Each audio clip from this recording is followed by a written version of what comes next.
Felters, and welcome. So today is Monday. It's a sunny day. We are so lucky with the weather.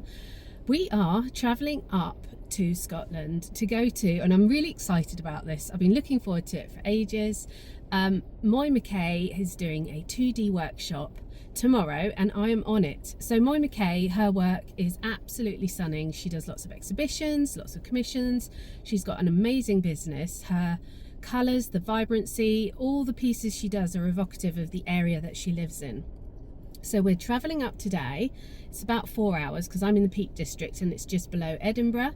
But first off, I'm going to go and stop in Peebles, where she has a gallery where she sells some of her pieces and she invites other artists as well. So that's going to be really nice. And then we're going to go and stay the night at hers, and I hope we'll get to have a chat with her at some point. And I'm taking you with me. So let's go.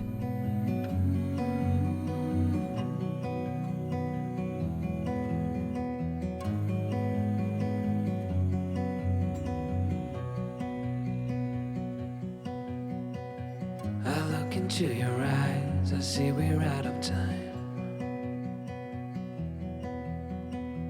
I guess no one's to blame, nobody crossed the line.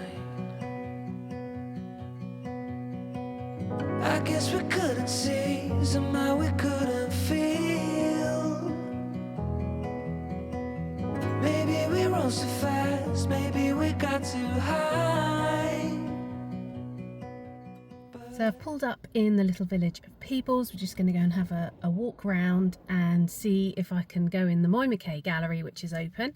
And I've also found a wool shop too. So it's a really beautiful village, lovely Scottish buildings, so stunning. So let's go have a look around.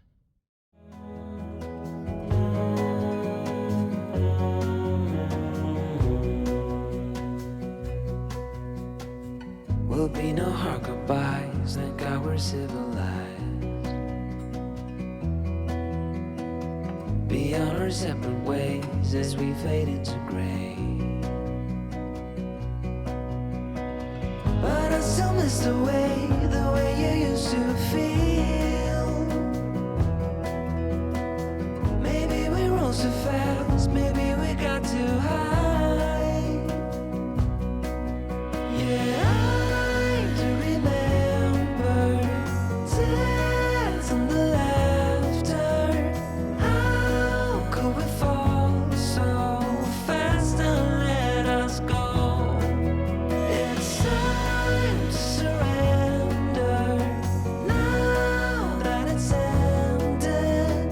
Nothing to say, 'cause guess we've said it all. Now why do we care to dream? Guess we wanna believe that it's not too late. And why do we care to dream? We gotta believe it is not too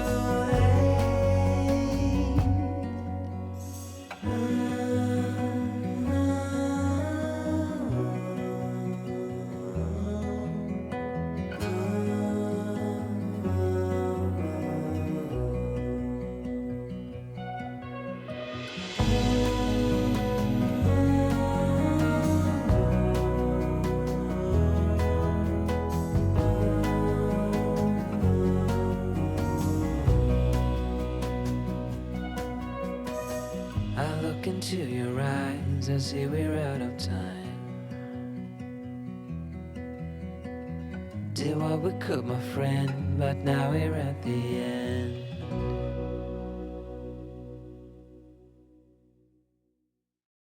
So yeah, this is the gallery, and I got to have a really good look round, and you can see some of her pieces really up close, which is lovely, and the stitches and the colours and the shading, the way she does everything. So she does landscape, she does animals, she does flowers. You'll see some other things in a minute. I love the silver birches, but she has got all her products on cards, tea towels, mugs. She does calendars. So she definitely has diversified the business really, really well. So look at these. So we've got some strawberries and they are so good. They look completely painted. and then some cherries. So she does very different things as well. She, I think now mostly does commissions quite a lot along with the workshops and the retreats. But yeah, I think the gallery is a really good place to visit to go and get a feel for her work. See the colours on the coasters, they've come out really well. Yeah, so everything, most of her pictures are available as prints too, so that's a very affordable way to get hold of some of her work. We are doing a sheep workshop, so I've got one of her sheep pictures here. Wouldn't it be lovely to achieve something like this? But I don't think I'll be able to, but this is what we're aiming for. And then in her work, she has a lot of detailing and a lot of sparkle. I was just trying to point it out there. It doesn't really pick up on camera till you see things in person, but I love the detailing of the flower in the foreground. And here, if you look closely, you can see a little bit of the stitch work that she does, and it's a fine line between doing enough stitch work or too much. She sort of has that balance worked out so well. But yeah, this piece here with the little house with the orange roof, love that one. So I had a nice walk round. I've just bought drinks and something to eat. I bought Moy some flowers because I'm trying to get her to do the interview with me.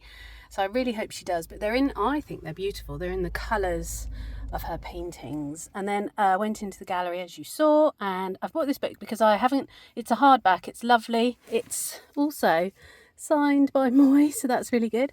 And then I just popped in the wool shop and I bought a couple of bits of wool. So yeah, a successful pink shopping trip, I'd say.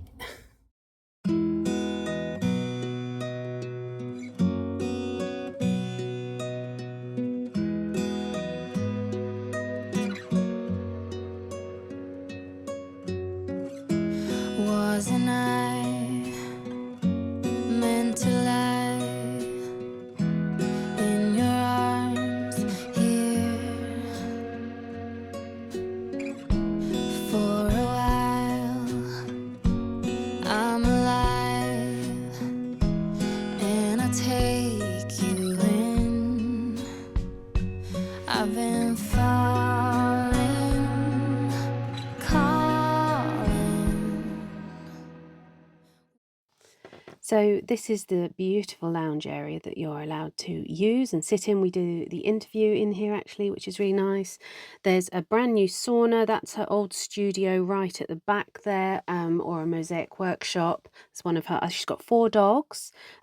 There's a barbecued seating area. That's the big workshop at the back there. We'll see that in a minute. But Moy did all of this. Look at this beautiful mosaic seats.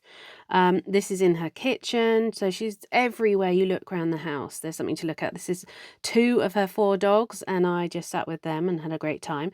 Went out to eat in the evening at a local restaurant, came back. She's got these wet felted lights above her kitchen table. But yeah, really atmospheric. The whole house is Moy, so you will love it. And she's got an Aga, country kitchen. And then we sat down and we are going to do the interview. So thank you so much for letting me come into your house, and we've got the workshop tomorrow, which I'm really looking forward to. So I just wanted to ask you a few questions about your art career and how it all came about. So you studied at Glasgow School of Art. What did you study there? I studied printed textiles. And did you come across wet felting or needle felting or anything to do with felting when you were there? The only thing that, and it was probably the first time I'd seen felting, was a lady came and made a felt coat. And I remember I don't think I even was that taken by it. I remembered something to do with like soap and water. But what I do remember more than anything was the lovely colours. So she had all the merino, well, I'm assuming it was merino hanging there. And it was years later when I was kind of thinking about, creating something different. I remembered her, but I think at the time I wasn't. Yeah. It didn't really. So how did it come about that you where did you hear about it? Where did you really start getting into it? Well, I didn't hear about it. I kind of, because I maybe developed it from an idea, and the idea was, well, I loved painting and I grew up painting and making things, but my uncle was a painter. So when I went, although I love painting, when I went to art school, I kind of thought, well, I've been painting all my life, so I should go and learn a trade, and hence kind of thought printed textiles. I could have done anything really. I would, would have been quite as happy in ceramics or anything would have been fine. But I did printed textiles. But during my time at art school and sort of just in the art world, I really didn't like the divide between fine art and non-fine art. And it sort of really bothered me because I think I'm bothered about fairness, and I thought it wasn't fair. Is that sort of the feeling of whether it's art? Well, it just seemed to be a bit of a, not recognised. It's not recognised. And my experience is most people I knew in non-fine art, what's the word, disciplines. I thought most of the designers, or people that were doing textiles or whatever, were just as talented as anyone else. So exactly. I couldn't quite see why one would be deemed better than the other. So I think that's what spurred me on to create something that sort of married the two. So it was a fine art application, but more of a, using traditional crafts or techniques loosely, because I never even studied or looked at how to felt. So you're mostly self-taught? With the felting, I am. Other than seeing that lady doing that, but I sort of couldn't even remember that. And then I used to do sort of Russian folk art and painting furniture and stuff, and I did a craft fair, and I was next to a girl who did lots of little felty things. Oh, and she told me where to buy the merino. Oh, fab. So kind of, apart from that, these were my only connections with felt. So, and I deliberately did not even look online or go anywhere to learn how to do it.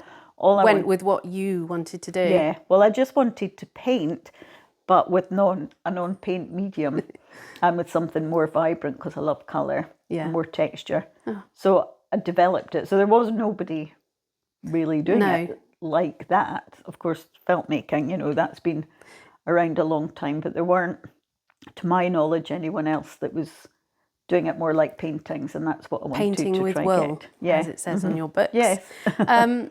And so tell me about the aspects of your business. Did you go straight onto business? Did you always know you were going to run your own business?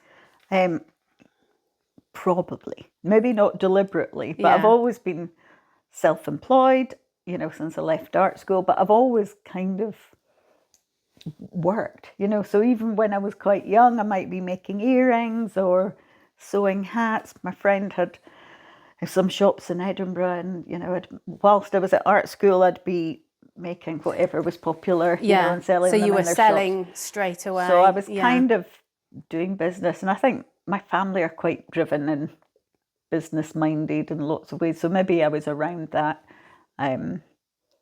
And I wanted to just, after art school, I wanted to live in the country and do my own thing. So being self-employed is probably the way to do it.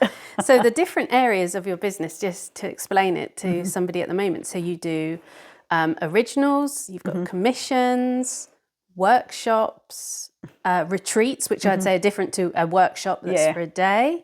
What other things do you do? You've got products. We have products in the gallery. Prints. We have prints. Online courses. Online courses as well. They sort of just tick away, because I did them. Actually, I filmed them and made them during lockdown, really. Yeah. But they now exist. Yes, exactly. And kits you've got as well. We've got kits to go with the projects and the books, because the books. You've got books. I've got books as well. Yes. So I've got two of the books here, and you've got another one which is felted flowers. And felt and stitch. Yeah. So these are absolutely fantastic. I'll put some stills up at the front of them. I was going to. So that's going through the business. That's lots of different areas of the business, isn't it? I know. Have I missed anything? Probably, but I kits, can't prints. think of it. Well, I exhibit, so I have my Exhibits, work yes. And in the UK and US, anywhere else, or? Well, I've got an exhibition coming up in South Korea. So, Really? yeah. I didn't know that. So, Amazing. So, yes.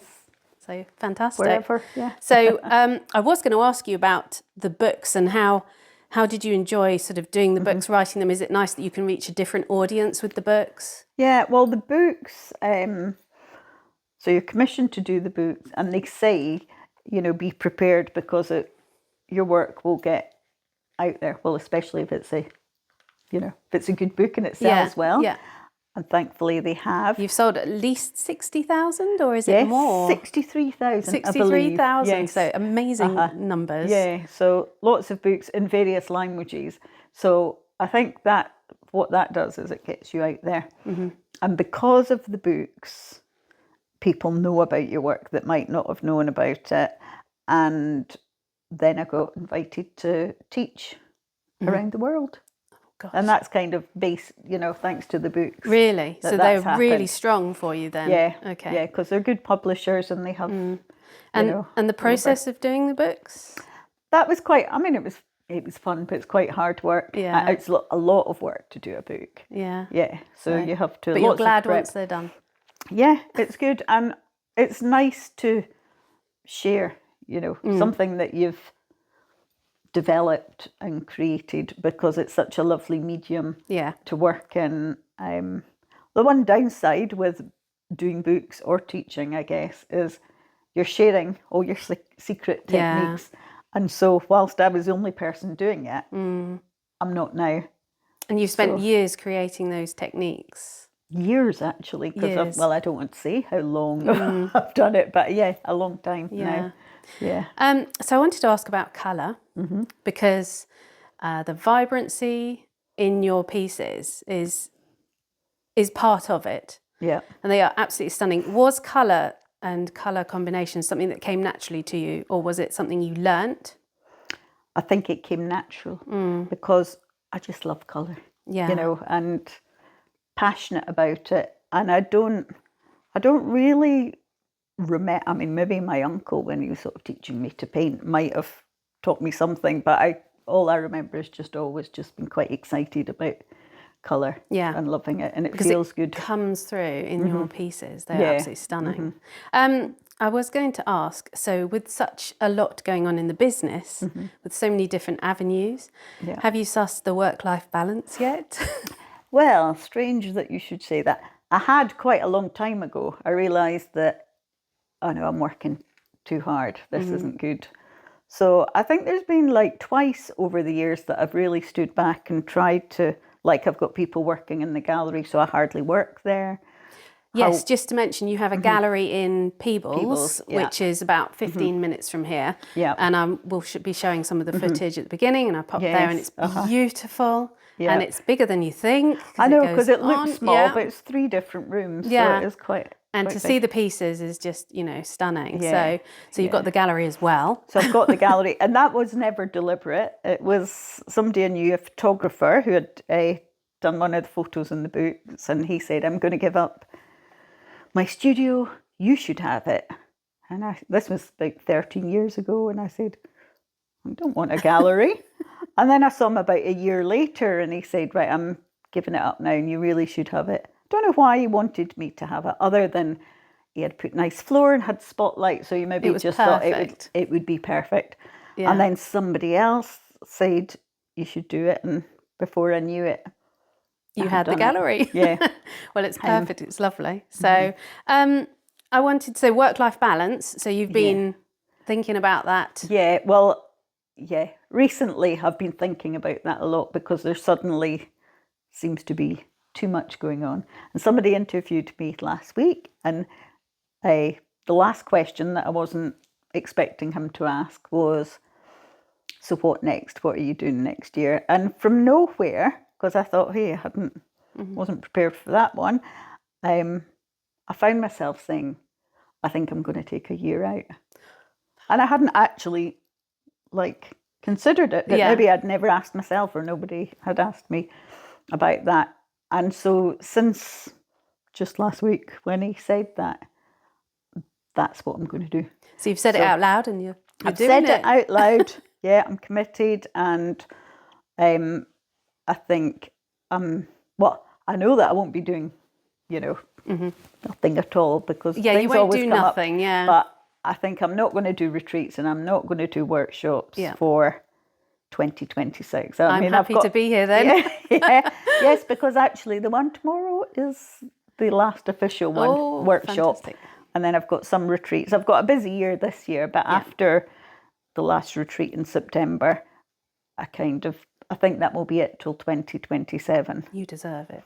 I deserve it. And actually, I've got this lovely studio that I spent 2 years having built. And it's lovely to teach people. And I really enjoy, meeting all these people and sharing it. And it's just great. But equally, it does mean that I've not really been able, it takes over, and I've not been able to develop my own work. Along with that, so what would be your perfect creative day? Are you a morning or an afternoon person? What would you do? Well, I've got 4 dogs, so kind of get woken up a bit early.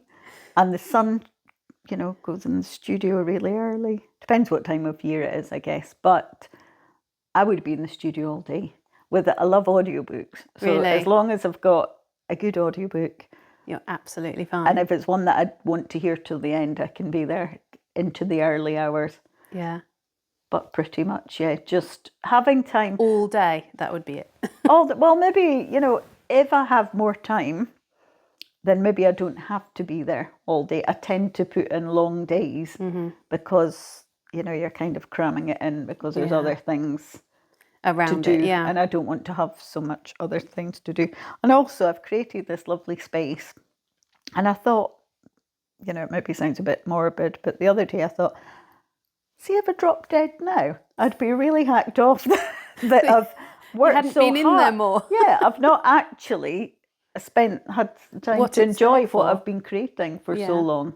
Okay. So I think it's time. It's time to do that for myself Yeah. and concentrate on my own work and see. And so I want to ask, something people struggle with is creative block.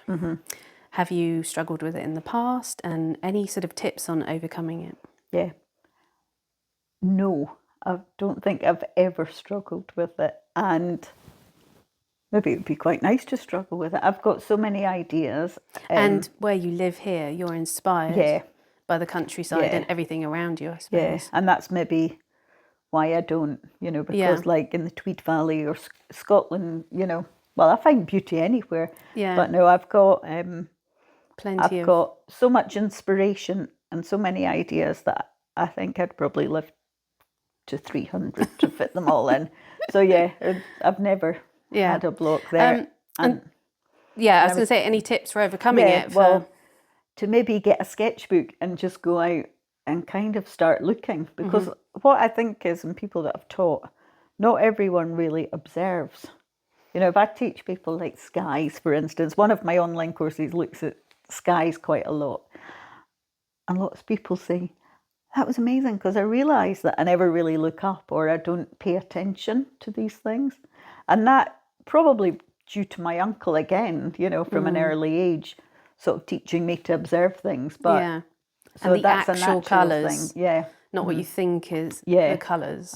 Yeah. I've worked with horses, and I think I can needle felt a horse, but I can't. I just have to go back and look at the anatomy again and again and again. Yeah. But yes. So one other question is, when is a piece of work finished? Well, that's the thing. When is it finished? Do you sort of find that sort of you look and look and look, go back, or are you okay? Do you get to a point and you've finished? I think maybe it depends how much time you've got as well. Because if I had nothing else to do, I might overwork something. So sometimes being quite busy, I'm not saying you're rushing them, but you maybe don't give yourself too long. And I used to share a studio with people, and I would watch them really overworking things, So I'm quite good. I'm quite spontaneous and try to work fairly quickly, although all the embellishing bits are really time consuming. That's when you don't know. But actually creating like the painting itself, Yeah, I guess I know when that's finished, but it's the stitching. You could stitch forever, but then it almost would become like a stitched Yeah. piece. So you have, just to explain, a wet felted base, and then you like to do stitching, embroidery. You also add in a red gold leaf, which I think is Occasionally amazing. I've done that. Yeah. Yeah. Some of it, goes down the plug hole, but yeah, gold leaf can be nice. Yeah. Yep. And have you ever created pieces that you don't want to sell? Can't see any here on the walls. No, I've created. I don't have many pieces Yeah, of do you my keep own any work. for yourself? Not many. I mean, most of what I've got around here or in like some of the rooms are actually not the originals. They're prints or You get prints, yeah, so fibre you can prints. still remember the piece Yeah, through the print. Yeah. But I guess when you do something as a business, I've kind of had to make a living from it. So I learned quite early on not to get very precious about it. You create with the intention of it letting will be go. sold, yeah. And I do have a few favourites. I mean, the image on my first book, that actually I found kicking about somewhere, recently. But I gave that to one of my sons. So I thought that was quite an important one to keep. Yeah. The image from my second book, I've got that one. It's quite a small one. I've got that one. Something I did when I was on Landscape Artist of the Year. Oh, yes. I gave that one to my other son. So these seem quite special ones that I kept hold of. But other than that, I don't have many. Too many. No. That's good. Any advice for somebody wanting to move into an art business, a craft business, they're just starting out? What would be sort of the first thing you'd say to them? Probably go and do a business course.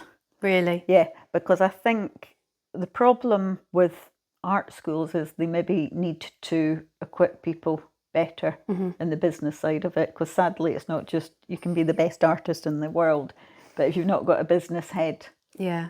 then The percentage of It's not gonna work. creating in a business is actually quite small. yeah, It's all doing the It's all business the work other- to begin yeah. with until you can get help with yeah, it. yeah, definitely. Did you have to learn that yourself in the beginning, or did anyone help you with it? Didn't really have much help, but I think because my family has sort of been quite business minded, I think it was just something that I was always around, and having worked in shops and did some craft fairs. I mean, I kind of started at the bottom and certainly The hard work, worked craft up. fairs. Yeah. And it has been hard work. Some people say, "Oh, you're really lucky," and I think, don't know if his luck's got anything to do with it. It's kind of, I'm committed. And Yeah. one thing I would say is like really trust in yourself, because I've met so many people that don't trust that they can make a living out of it. And I think it's a bit like magic. You do have to have faith Yeah. that it's going to work. Yeah. And sadly, lots If you of, want it to work, yeah, it if will you work. want it, yeah. But sadly, quite a lot of artists will have jobs as well, and then they're, want to do this full time, but I'm scared to give up my job, and so they don't. But you need to sort of take a leap of faith. Yeah. And then it sort of applies more to needle felting, but do you have favourite wools that you like to work with? Not really, because I don't know much about the technical aspects or felting. When I've taught places, I've worked with lots of, amazing felt art, not felt art, well, I don't know what you call felters, that make wearables and vessels and stuff. And I listen to their chat, I've been with them quite a lot when we're teaching.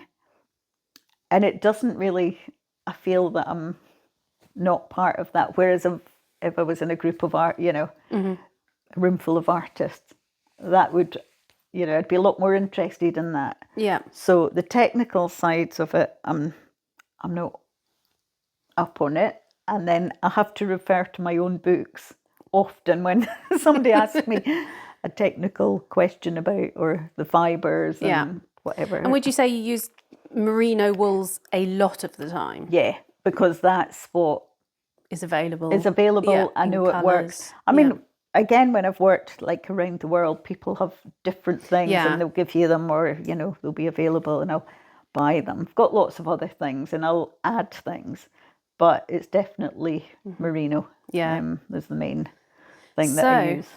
Thank you very much. I was just going to say, You're welcome. when and where can people find you? What's the next exhibition? Well, the next exhibition starts on the 1st of April at the Great Tapestry of Scotland in Galashiels. Oh, wow. And that's called Scotland in Felt and Stitch. And that's 1st of April till the 23rd of May. Fantastic. And then people can go onto your website. On the website. And for that's any future exhibitions. Yeah, and there's a few exhibitions this year. It's a busy exhibition year. Yeah. And did you say there's a few more retreats? Or I've got a retreat starting at the weekend. Oh, so gosh. that's the first one this year. Yeah. And then there's one in September and one in October. And my sister and I were going to collaborate, or may still collaborate. She's a writer. And so we were going to do, can't remember what we're going to call it, but it's like writing and yes, felting. I think I've read, yeah. And so I just have to say, the retreat, I've just noticed, or you showed me, was we went around the garden, there's a sauna. There's a sauna. There's a sauna. There's a sauna. There's the fire pit. There's the studio. Pit, pizza oven. Pizza oven. There's your sunning house. Do people go on walks? And some of them do. Yeah. I've had some people that get up really early and they do huge runs. One of them, the last time, she was great, from California, took the big dog with her every morning. He's really missing her. so lovely the walks, retreats. because we're on the Southern Upland Way, which is quite a popular walking. But they are route. an all-round experience, aren't they? It is. So. And I think what I've learned is, although people come to learn, it's more than that. It's much more than that, and it's even dog therapy. I've experienced dog therapy with the dogs sitting on me. They are absolutely brilliant, the dogs. They're so friendly. Yeah. So a massive thank you, and I'm really looking forward to tomorrow. So thank you for letting me chat to you. You're welcome. So there we go. How lucky are we that we got to sit and chat with Moy, and I got to ask her those questions. This was breakfast the next morning. Look, we were sitting on sheepskin rugs. This was the place for me. And then got led down to the studio by one of her dogs. And so this is her studio that she's had built recently. I think it's been up and running for about 6 months to a year, but it's the perfect place. So the workshop happens down this end, and then she's got a front entrance. She's got there's all the colours all ready for us for the workshop. I can't show you the actual workshop because we're not here to give away any techniques or anything like that. That's why you would come to the workshops themselves. But I could show you around whilst Moy was just preparing it all. So this is the front end. Look at the beams in there. She's got pieces all ready for exhibitions, ready to go places. This is her wall of colour, which is really beautiful. But the sunlight just shines in here, and this was, the perfect place to be creating. And these are her dogs. They came in and sat and watched us. So this is just showing some of the colours. That's pretty much all I'm going to show you of the actual workshop. And then I did get this lovely shot of Moy with one of her dogs, so I hope she doesn't mind me putting that in. But this is just her, just happy, full of colour and joy. Yeah, so really fantastic workshop. And then it was back to Edinburgh. I'm going to show you the piece that I have created in a minute. And so I stayed the night at my dad's and then came back the next morning. It was a bit of a long trip down the motorway and back to Yorkshire. So I'm back, and hopefully, as you can tell, I had a really, really lovely time, really relaxing, learnt an awful lot, and, a massive thank you to Moy for letting me interview her. I hope you've enjoyed that part of it. So here's the piece so far. It's not finished. We've got to add some more details. I'm super happy. So we spent a lot of time on the landscape, and then we spent quite a bit of time talking through sheep. Do you know what the best thing was watching Moy do her piece, because she did a piece alongside us. So the benefit of watching the artist at work is really quite something, and you think you can do it, but it's not quite the same as Moy's. Her work is just simply stunning. But yeah, so I've got to add a lot of detail to this. I'm going to do that in my studio vlog, so if you're not subscribed, subscribe and you'll see that that'll be out I'll probably do that next week. We're off to the Lake District tomorrow. So just one other thing to, oh yes, I did buy this book, which I showed you, and I'm going to go through it. And I think this is, she's got Felt and Stitch, which is the other book, and then she's got one on flowers. But I think this one is lovely. It's hardback. It's a really, really nice book. So I'm going to go through that in a little bit more detail. But I really like the look of this one.